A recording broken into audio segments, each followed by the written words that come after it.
जय माता दी। बच्चों, क्या आप जानते हो कि सवारियां जब आती हैं तो व्यक्ति का शरीर उछलता क्यों है? ऐसी हरकतें क्यों करने लगता है जिसमें देख करके आप आश्चर्यचकित हो जाते हो? तो आज करेंगे इसी विषय पर चर्चा। और ये प्रश्न हमसे कई लोगों ने पूछा है। कई लोगों ने इसके बारे में जानकारी चाहिए कि हम कैसे नियंत्रण करें, कैसे क्या करें।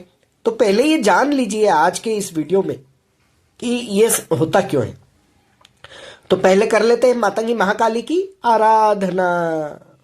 नमोस्तुते महामाये मातंगी मोड़ेश्वरी सर्व कष्ट हरे देवी भक्ति मुक्ति प्रदायिनी धर्मारण्ये स्थिता देवी हृदयारण्ये संस्थिता रक्ष रक्ष महादेवी मोड़ कुलोद्धारिणी धर्मारण्ये तीर्थस्थाने संस्थिता भवतारिणी दुष्ट कर्णात्की धाता श्यामला रूप धारिणी मोड़ जनहा वंदिता मातंगी मोड़ कुदे कृपा करो सिद्धि बुद्धि प्रदे देवी अष्टादश धारिणी। जय माता दी। जो लोग भी चैनल पर नए आए हैं या पहले आ चुके हैं लेकिन चैनल को सब्सक्राइब नहीं किया है तो चैनल को सब्सक्राइब करें, लाइक कमेंट शेयर करें, बेल आइकन को ऑल पर सेट कर दें ताकि हमारे आने वाले कोई भी वीडियो या लाइव से आप कनेक्ट हो पाए और सबसे पहले आप जुड़ पाए। तो करते हैं आज का वीडियो प्रारंभ। देखिए, आपने देखा होगा कि जो लोग पूजा पाठ करते हैं उनके अंदर तरंगे आने लगती हैं, तरंग उत्पन्न होती है, ऊर्जा उत्पन्न होती है और उनके शरीर में एक हलचल सी हो जाती है। वो उस हलचल को महसूस कर पाते। वो कहीं भक्ति में जाते हैं, कीर्तन में जाते हैं, कहीं किसी जागरण में जाते हैं या किसी भी ऐसे समारोह में जाते हैं जहाँ पूजा पाठ, भक्ति, मंत्रोच्चार या संगीत आदि हो, जिसमें देवी देवताओं के पराक्रम का वर्णन किया जाता हो, देवी देवताओं की उपस्थिति और आवाहन के लिए भजन कीर्तन किए जाते हों। ऐसे माहौल में आपकी ऊर्जा भी अनियंत्रित होने लगती है। आप बहुत अधिक ऊर्जा को महसूस करते हैं, अपने अंदर गर्मी महसूस करते हैं। आपके अंदर, आपने कभी नाचा भी ना हो ना, तब भी आपके अंदर एक अलग ही नृत्य उमड़ने लगता है। यह किसी भी फार्मूले के हिसाब से नहीं चलता, यह आपके मन की तरंगों पर चलता है, आपके श्वास की गतियों पर चलता है। आपकी श्वास की गतियां बढ़ जाती है, लहरें आने लगती है और कई लोग झूमने लगते हैं, बैठे बैठे हिलने लगते हैं, नाचने लगते हैं, आनंद लेने लगते हैं।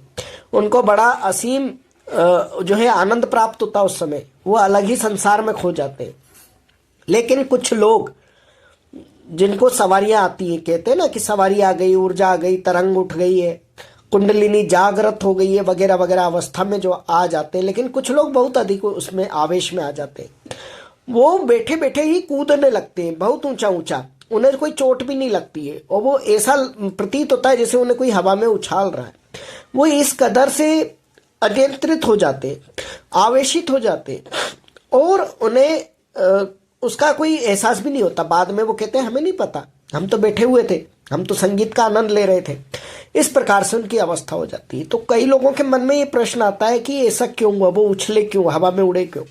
देखिए, पहले कुछ लोग ये भी कहते थे, जो कुंडलिनी जागरण करवाते हैं, कोर्स के माध्यम से करवाते हैं या इसके बारे में प्रवचन देते हैं, वो कहते हैं कि जब आपकी कुंडलिनी जागृत होती है और कुंडलिनी में जब आपका उछाल आता है तो आपका शरीर भी उछलता है और एक समय पर आप हवा में उड़ने लगते हैं। उसी का ये छोटा सा उपक्रम होता है कि इसमें आपका शरीर हवा में उछलता है और आपको ऐसा प्रतीत होता है कि आप हवा में उड़ने लगे।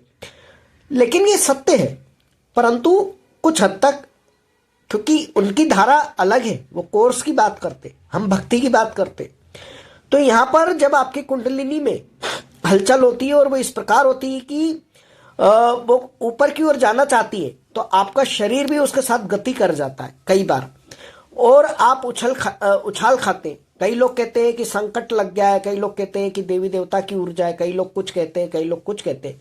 परंतु ये बात सत्य है कि ये आपकी कुंडलिनी की ही ऊर्जा है और यह बहुत तीव्रता से दौड़ती। अब आपका पूजा पाठ में कमी है कहीं या अनियंत्रित है आपका पूजा पाठ, कभी कर रहे हैं कभी नहीं कर रहे हैं, नियमितता नहीं है, अनियमितता है, तो यह आपकी कुंडलिनी पूर्ण तरीके से जागृत नहीं हो पाती। अब आपके ऊपर गुरु का भी आशीर्वाद नहीं है, तो क्योंकि गुरु की पहले से जागृत होती है, वो आपके पीठ पर, आपके सिर पर, आपके आगे चक्र पर जब हाथ रखते तो तो ये कुंडलिनी तेजी से ऊपर की ओर चढ़ती है। कहते हैं ना, ऊर्जा को ऊर्जा खींचती है, तो उस कारण से वो आपकी जागृत होती है। तब ऐसा उछाल आना बंद हो जाता है। आपको उस समय असीम आनंद प्राप्त होगा, आपके शरीर में झटका लगेगा, सब कुछ होगा, परंतु ये उछाल आने की क्रिया जो है वो बंद हो जाती है। दूसरा, आपकी शक्ति को किसी कारण से स्वयं आपने रोका हो या आपने किसी से रुकवाया हो, अर्थात आपकी कुंडलिनी में प्रवेश का, ऊर्जा का, संचार का मार्ग अवरुद्ध कर दिया जाता है, उसके कारण आपकी ये सवारियां आना बंद हो जाती हैं या काफी समय तक नहीं आती हैं और वो ऊर्जा नीचे ही भंडारित होती रहती, वो ऊपर नहीं उठती है, उसका मार्ग अवरुद्ध है। तो ऐसी अवस्था में जब कई वर्षों बाद या कई लंबे अंतराल के बाद जब आपकी ऊर्जा पुनः से खुलती है या कहे कि ऊपर की ओर उठना शुरू होती है, उस अवरोध को तोड़ देती है या आप तोड़वाते हैं, तब वो आज्ञा चक्र की ओर भागती है। तब यह उछाल आता है और आपका शरीर 3-3, 4-4 फीट ऊंचा उठ जाता है। आपको पता भी नहीं चलता आपने इतनी लंबी उछाल खा ली है। यह सामान्य नहीं है। आप सामान्य अवस्था में उछल के देखिए, थोड़ा सा भी नहीं उछल पाएंगे और जब आपका शरीर वापस धरती पर टकराएगा तो आपको चोट भी लगेगी। लेकिन किसी जिम्नास्ट प्लेयर की तरह, अनुभवी जिम्नास्ट करने वाले की तरह, कसरती व्यक्ति की तरह आपका शरीर कई कई फीट उछलता है और आपको कोई चोट भी नहीं होती। यह ऊर्जा की और तरंग का सबसे बड़ा प्रमाण होता है। इसी अवस्था को लोग कहते हैं कि पागल हो गए हैं, इसी को लोग कहते हैं अंधविश्वास कर रहे हैं, इसी को लोग कई कई चीजों का नाम देते हैं, परंतु वास्तविकता यही है।